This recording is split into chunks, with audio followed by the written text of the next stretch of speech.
Welcome to Thinking Deeper by 6-7. Great to be back. Today we're diving into what the source calls the Jesus problem.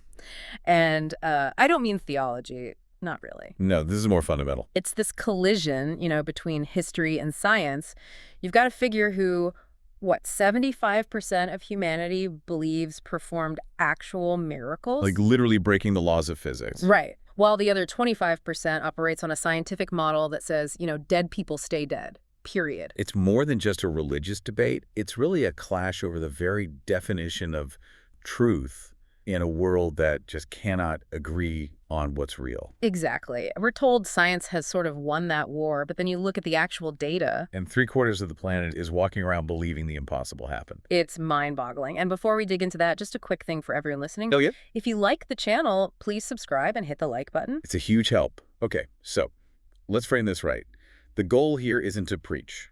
Not at all. Or to convert anyone. We're just analyzing the statistical layout of what the world believes and this huge philosophical dilemma. Absolute versus relative truth. So let's jump in with those numbers, because that was the first thing that really made me, pause. We think we live in the secular age. iPhones, space travel. Totally. But the odds are just staggering. They are. The data points to roughly 75% of all humans believing Jesus performed miracles. So 3 out of every 4 people you meet. Exactly. 3 out of 4 believe that at some point the laws of nature were just suspended for this one person. Which is a huge majority for something that scientifically is impossible, but we have to be careful here, right? Because that 75% it's not a unified group. Not even close. It's a very fractured majority. You have Christians, of course, they're about 34%. And their position is the one most of us know. Jesus is the Son of God. The miracles are a sign of his divinity. Sure, but then you get this other massive group that I think often gets left out of the equation. The Muslims. 25% of the world. And a lot of people in the West just assume, different religion, so they must reject Jesus. But that's not it at all. No, it's pretty much the opposite. In Islam, Jesus is this hugely revered prophet. Yeah. They don't believe he's the Son of God. That's a hard red line. Okay. But they absolutely believe he performed miracles. For them, the distinction is the source of the power. So it wasn't his own power, it was granted by Allah. Precisely. Yeah.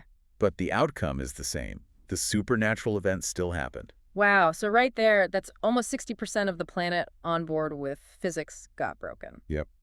Then you have the atheists, about 16%. Their view is, nope, just a man, and dead is dead. Which brings us to this other slice of the pie, the others. I love the term the source uses. The Schrodinger's miracle group.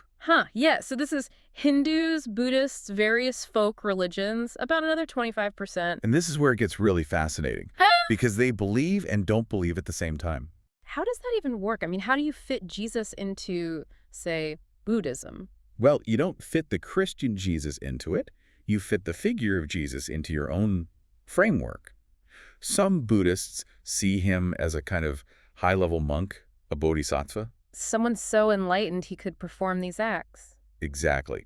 Someone who mastered the mind enough to heal or, walk on water. They accept the miracle. They just throw out the God label. So he's like a Jedi master. Sort of, yeah. And for a lot of Hindus, Jesus is seen as an avatar, like Krishna or Rama. So they don't deny the supernatural stuff. They just categorize it differently. They put it in a folder they already have. So if you're an atheist, you're looking at this and thinking, okay, 75% of the world is delusional. Right. But if you're in that majority, you're looking back at the atheist and thinking, you're the one missing the point. Which leads directly to the next big problem, the methodology problem. Why can't we just solve this? Because we're using the wrong tools.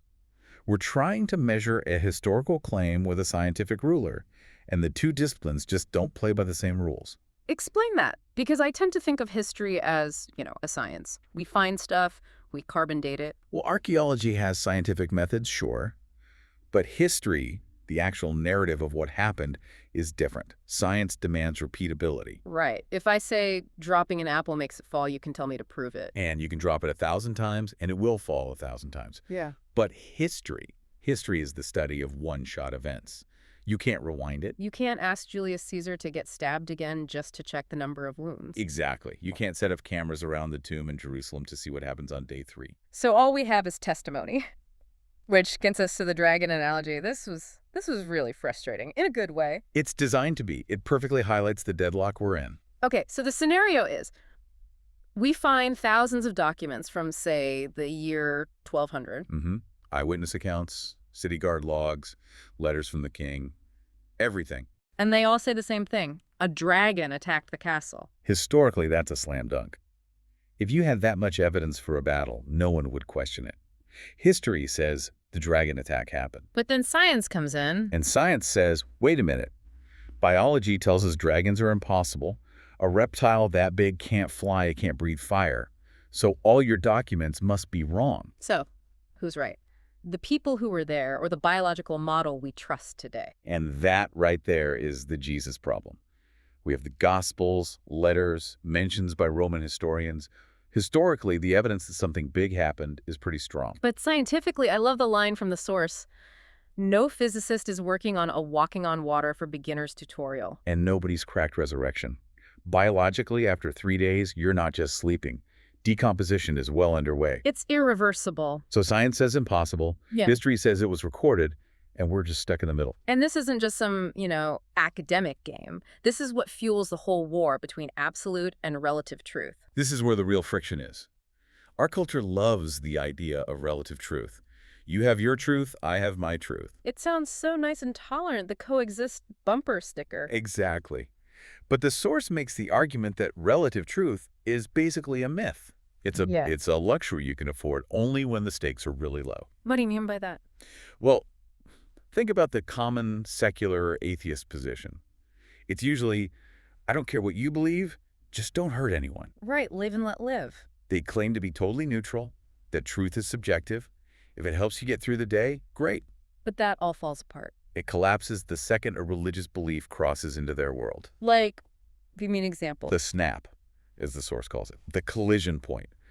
A religious group wants to pass a law based on their holy book. Closing stores on a certain day, restrictions, whatever. Right. All of a sudden, the atheist doesn't say, oh, well, that's their truth. No, they say, that's wrong. They say, that is objectively wrong because it violates my rights, or it's illogical. In that single moment, they stop being a relativist. And they start claiming that their worldview, based on science and secular ethics, is the absolute truth. And the religious person is doing the exact same thing from the other side. For a Christian, the resurrection isn't just a nice story. It's not their truth. It's a historical fact, as real as any other event. It is absolute.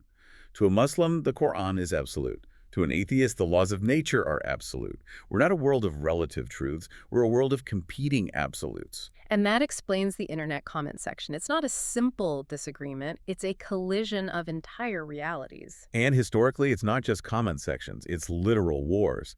The story of civilization is just one long, messy game of king of the hill to see who gets to define reality for everyone else. Okay, so we have the stats, the science history deadlock, the philosophical war. Let's look at the man himself. Not the Sunday school version, but why was this guy so dangerous? That is the essential question.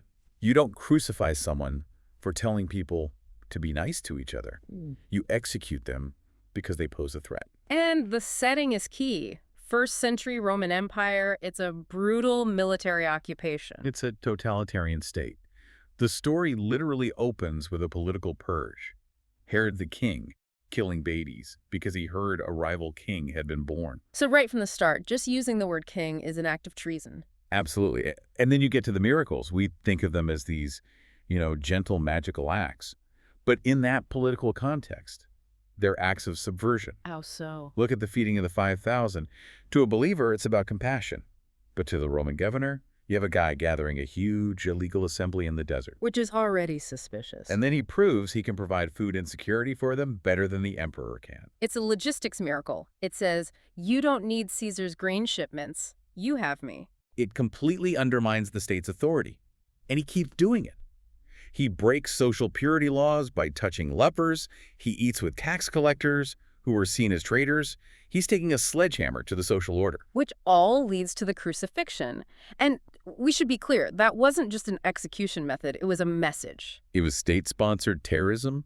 It was designed to be public, agonizingly slow, and utterly humiliating. It was Rome's billboard saying, This is what happens when you challenge us. But that's where the story should end. The real Jesus problem starts 3 days later. If he stays dead, he's just another failed revolutionary. History is littered with them.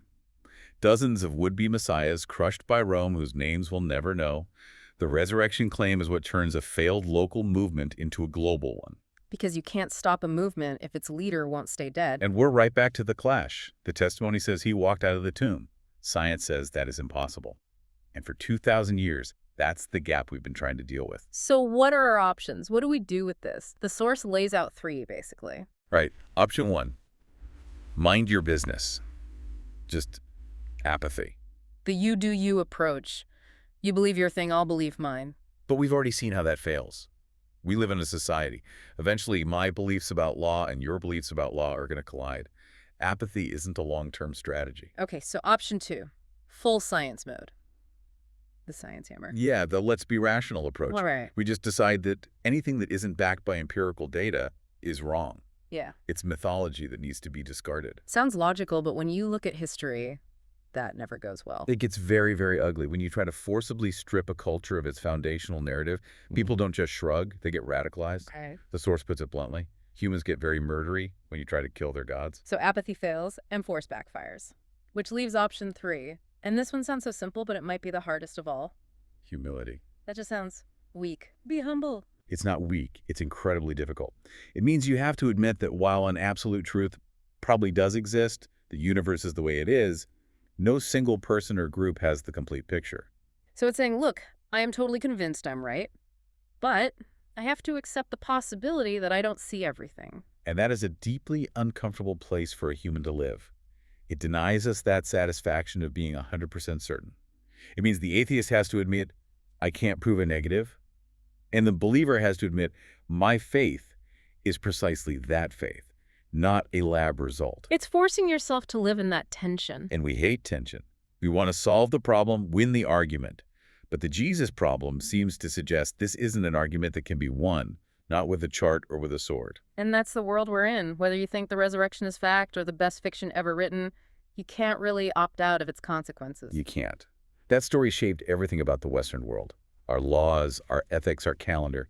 You can't understand the room you're sitting in without wrestling with this narrative.